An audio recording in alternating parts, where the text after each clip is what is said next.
Live from New Delhi, you're watching DD India Live, India's voice to the world. I'm Preeti Kaur. Coming up in the next 30 minutes. US seizes massive oil tanker off Venezuela. Caracas accuses Washington of blatant theft.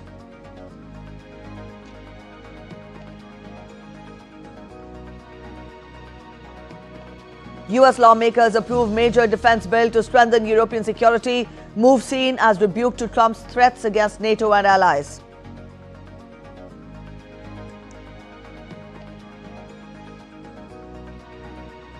Indigo operations normalize. Control room oversight to continue, says Minister Ram Mohan Naidu.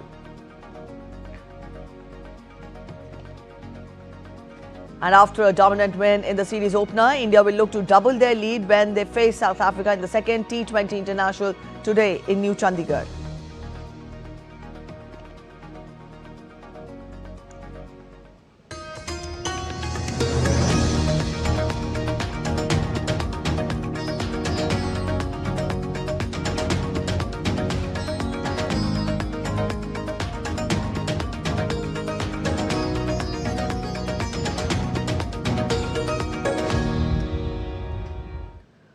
The US has seized an oil tanker off the coast of Venezuela, President Donald Trump said on Wednesday, ratcheting up tensions with Caracas in a move that also raised oil prices. A video. As you probably know, we've just seized a tanker on the coast of Venezuela, large tanker, very large. Largest one ever seized, actually. And other things are happening, so you'll be seeing that later, and you'll be talking about that later with some other people. Explain a little more about this Venezuelan oil tanker and share a little more information about... Well, I'll let the people do it, but you see the result, and I guess they probably have released the pictures by now or pretty soon. You'll discuss that with the appropriate people later on, but no, it was seized for a very good reason. A video published by U.S. Attorney General Pam Bondi showed troops rappelling from a helicopter onto the tanker's deck, then entering the ship's bridge with rifles raised. Bondi said that the tanker was part of an illicit oil shipping network used to carry sanctioned oil from Venezuela and Iran.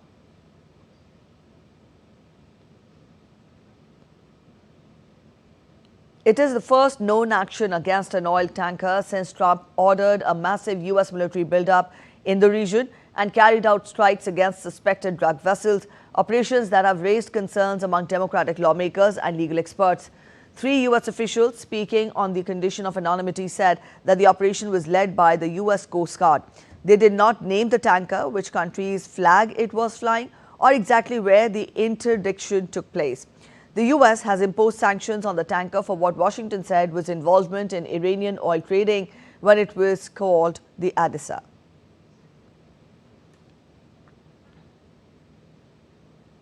Venezuela's foreign ministry, meanwhile, said in a statement that it strongly denounces and condemns what constitutes blatant theft and an act of international piracy publicly announced by the President of the United States. U.S. lawmakers on Wednesday approved a sweeping defense bill bolstering European security, a sharp rebuke to President Trump's mounting threats to downgrade Washington's ties to traditional allies and NATO. The bipartisan House of Representatives vote came on the heels of the publication of a White House national security strategy that amounted to a startling attack on Europe. In contrast, the House's $900 billion Pentagon bill stands out for its pro-Europe orientation and its clampdown on Trump's authority to reduce troop numbers. Trump administration accuses European nations of taking advantage of American generosity and of failing to take responsibility for their own destiny. The security strategy openly supports far-right European parties, questioning the continent's commitment towards peace and indicating that its security is no longer a top U.S. priority. But lawmakers are explicitly moving the opposition. They are moving in the opposition direction, deepening U.S. resources for the Baltic states and hardening NATO's northeastern flank. The 2026 National Defense Authorization Act, which now advances to the Senate, carries a robust $8 billion more than the funding Trump requested in May.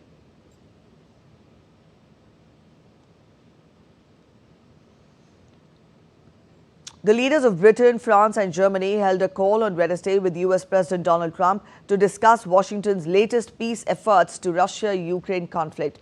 Trump said that he engaged in a substantive and intense dialogue with the leaders of France, Germany and the United Kingdom about Ukraine. He added that European partners were urging a meeting in Europe over the weekend involving both Ukrainian President Zelensky and the United States, but said that he would only decide on attending once he received answers from them. In separate statements, the E3 countries praised the Trump administration's efforts to achieve a robust and lasting peace in Ukraine. Kyiv is being pushed by Washington to agree to a quick peace deal.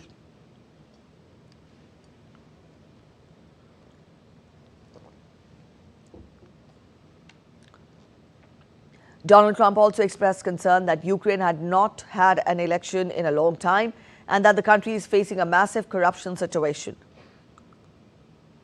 I think he has to be realistic, and I do wonder about, how long is it going to be till they have an election? It's a democracy. It's a long time. They haven't had an election in a long time. And I do say, at what point, when do they have an election in Ukraine? That's not casting dispersions on anybody, but they do have a massive corruption situation going on there. So I think it's time to get that war settled. Meanwhile, Ukrainian President Zelensky said that he had discussed with Ukraine's parliament legal and other issues linked to the possibility of holding an election and urged other countries not to apply pressure on the issue. Сьогодні я говорив з представниками. Today I spoke with representatives of the Verkhovna Rada of Ukraine. We had a substantive discussion. I will not allow any speculation against Ukraine. If partners, including our key partner in Washington, speak so much and so specifically about elections in Ukraine, about elections under martial law, then we must provide legal Ukrainian answers to every question and every doubt. It is not easy, but pressure on this issue is definitely not what we need. Сумнів це. US President Donald Trump said that a variety of leaders want to be on the board, which was established under a Gaza plan. A United Nations Security Council resolution adopted on November 17th authorized a board of peace and countries working with it to establish a temporary international stabilization force in Gaza. The resolution, drafted by the US, described the Board of Peace as a transitional administration that will set the framework and coordinate funding for the redevelopment of Gaza in line with Trump's 20-point peace plan. The Gaza plan, when do you expect to announce members of the Board of Peace, the leadership of that? Well, we'll do it early next year. And the Board of Peace are it'll be one of the most legendary boards ever. Everybody wants to be on it. It's mostly going to be, I guess, we weren't thinking about it that way, but they want to all do it. Basically, it'll be the heads of the most important countries. Mr. President. They all want to be on.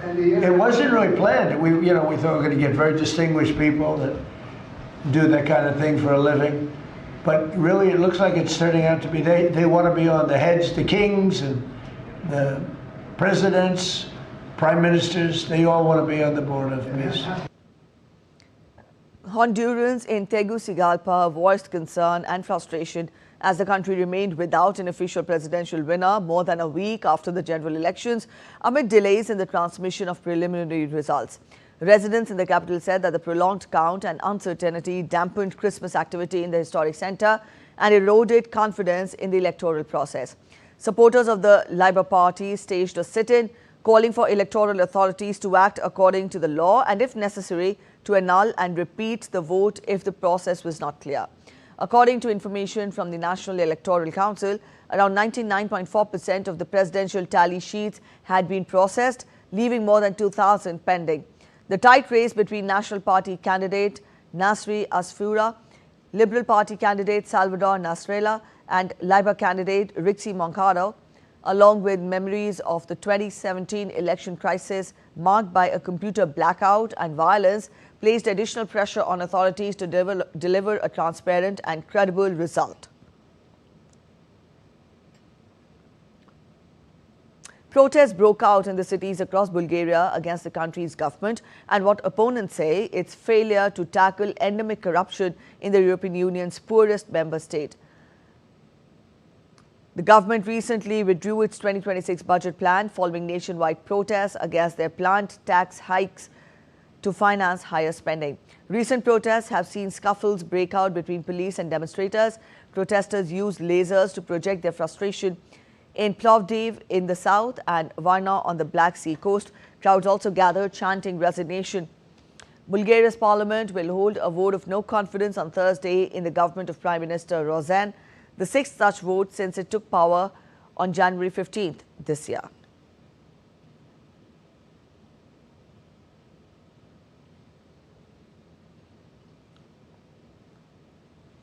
Bolivian ex-president Luis Arce was arrested in La Paz as part of an investigation into alleged graft committed when he was an economy minister. Arce did not seek re-election in an August vote that brought an end to 2 decades of leftist rule in Bolivia, with his presidency marred by critical shortages of fuel and foreign currency that sparked numerous protests. Arce is accused of authorizing transfers from the public treasury to the personal accounts of political leaders. The corruption probe stems from when Arce, the Minister of Economy under the socialist then-President Evo Morales, who was in office from 2006 to 2019, one alleged beneficiary was leftist former lawmaker Lydia Patty, arrested in the same case last week for allegedly being involved in the crime. Sources in the prosecutor's office said that Arce will have to answer to the charges of dereliction of duty and economic misconduct. Vice President Edmanda Laurel vowed on Wednesday that everyone who has stolen from this country will return last cent. Thailand and Cambodia traded accusations of targeting civilians in artillery and rocket attacks on Wednesday, as US President Trump said that he would try to intervene to stop the fighting and salvage a ceasefire he brokered earlier this year. Clashes raged at more than a dozen locations along their border in some of the most intense fighting since a 5-day battle in July, which Trump stopped with calls to both leaders to halt their vast conflict in recent history.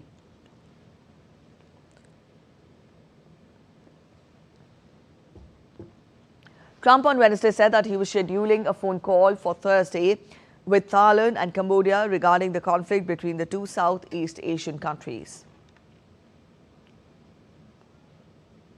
Yeah, I think I'll have to make a phone call.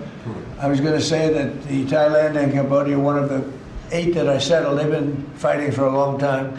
They've been fighting for a very long time, many, many, many decades. But I got along great with both. I found they were 2 great leaders, 2 great people, and I settled it once.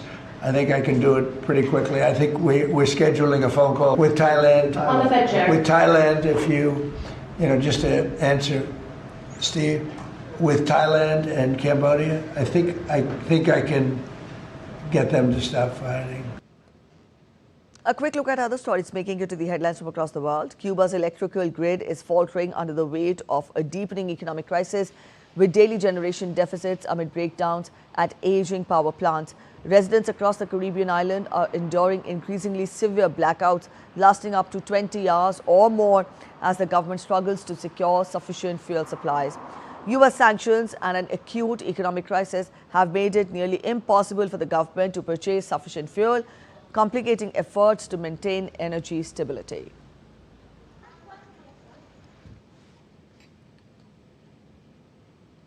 Mexico City's main avenue is glowing red as flower poinsettias take over the Christmas season.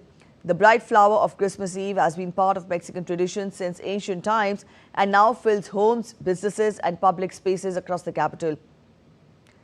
City Xochimilco remains the main spot where locals go to buy their festive flowers.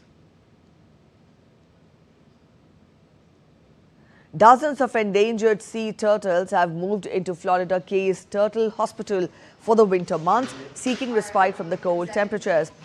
These ectothermic turtles are to be rehabilitated from colder conditions. Cold stunned turtles' metabolism slows down, they stop eating and cannot swim. These turtles are expected to be returned to warmer conditions.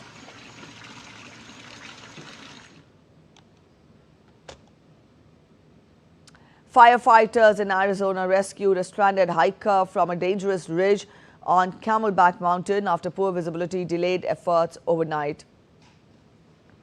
A helicopter crew airlifted him to safety as he signaled with an emergency blanket, and local reports say that he suffered no major injuries.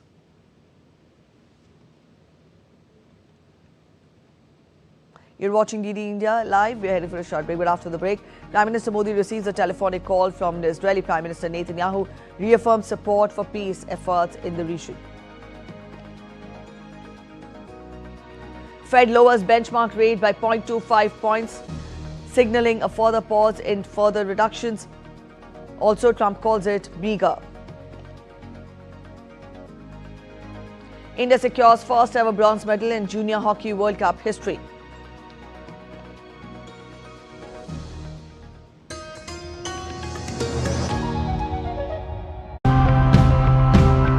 Green technology can really help protect our planet if it doesn't harm our communities in the process. The solar panels of all the 5 sets cumulative is around 80 kilowatt. So per year there is a saving of around 1 lakh units. As long as you have high concentrations versus low, then you can sort of harvest energy this way. Each village has its own unique problems. We need to develop a scientifically sound yet simple model that local people can understand and implement. Work outdoors where environmental conditions constantly change. Some weeds are larger, some smaller with different leaf shapes. With AI, many of them can be learned and controlled much more easily. That's why AI is a small revolution in this field.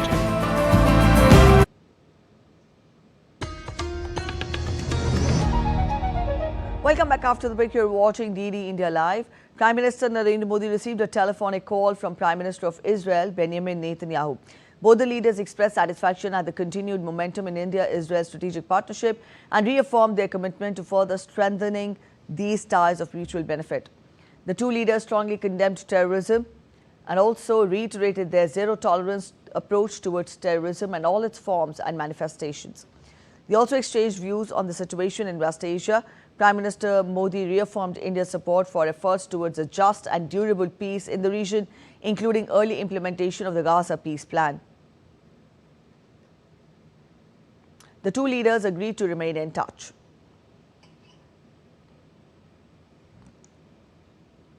Prime Minister Narendra Modi met Vice Prime Minister and Minister of Foreign Affairs and International Cooperation of Italy, Antonio Tajani, in New Delhi on Wednesday.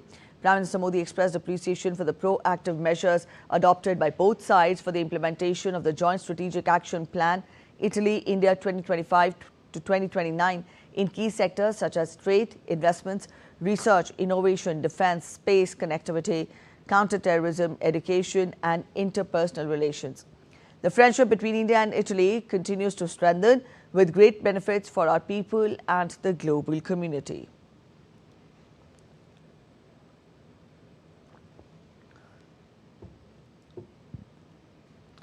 External Affairs Minister Dr. S. Jaishankar met the visiting dignitary and reviewed the growing strategic partnership between the two countries. The leaders discussed cooperation in defense, maritime security and space, regional issues including developments in the Indo-Pacific, West Asia and the Ukraine conflict also featured in the talks. Dr. S. Jaishankar, in his opening remarks, thanked Italy for its solidarity after last month's terror incident in New Delhi and highlighted the recent India-Italy initiative to counter terror financing announced at the G20 summit. I want to thank you also for the message of solidarity from the government of Italy when we had this terror incident last month in New Delhi. Of course, recently when our Prime Ministers met in the G20 in Johannesburg, we announced the joint initiative to counter financing on terrorism. That was a very positive step. We work with Italy. We regard you as one of our closest partners in that, including in the FATF, the Financial Action Task Force. Italian Minister Antonio Tajani and India's Minister of Commerce and Industry Piyush Goyal will chair the Italy-India Business Forum in Mumbai today. The forum will focus on economic cooperation in the automotive, renewable energy, sports technologies and agri-food sectors. The bilateral trade between the two countries was valued at $13.76 billion in the financial year 25. The Business Forum also envisages meetings with representatives of the Indian unicorn startups and the Italy-India Entrepreneurs Association. The large size of its markets as well as the country's high GDP growth rates make India one of the most promising countries in the action plan for Italian exports to high-potential non-EU markets.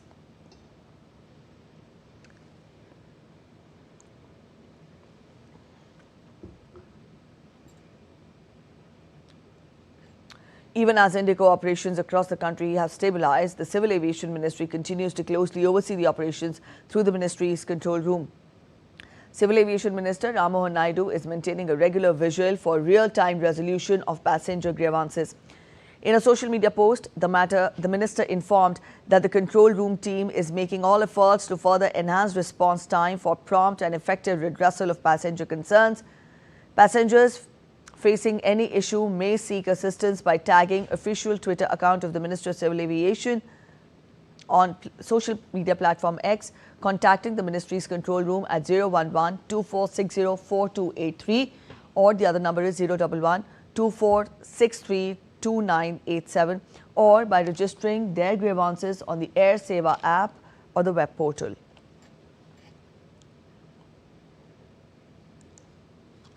Further, aviation safety regulator DGCA has directed Indigo's Chief Executive Officer Peter Albers to appear at its office on Thursday and submit a complete report along with comprehensive data and updates relating to the recent operational disruptions. Albers has been asked to appear at the DGCA office at 3 p.m. on Thursday. The Directorate General of Civil Aviation also said that the CEO, along with senior officials from all relevant departments, has been instructed to attend the meeting. DGCA panel probing the disruptions has asked the airline to present information on the flight restoration, recruitment plan of the pilots and crew, with updated position of pilot and cabin crew strength, number of flights cancelled and refunds processed, among others. The 4-member committee has been mandated to identify the root causes behind the operational breakdown. A quick look at business updates now. The Federal Reserve cut interest rates on Wednesday in another divided vote, but signaled that it will likely pause further reductions in borrowing costs as the U.S. Central Bank looks for clearer signals about the direction of the job market and inflation that remains elevated. The decision to lower the benchmark policy rate by 0.25 percentage point to the 3.5% to 3.75% range, but faced 3 dissents. New projections show only one rate cut expected in 2026. Fed Chair Jerome Powell said that having reduced our policy rate by 75 basis points since September and 175 basis points since last September, the Fed funds rate is now within a broad range of estimates of its neutral value, and we are well positioned to wait to see how the economy evolves.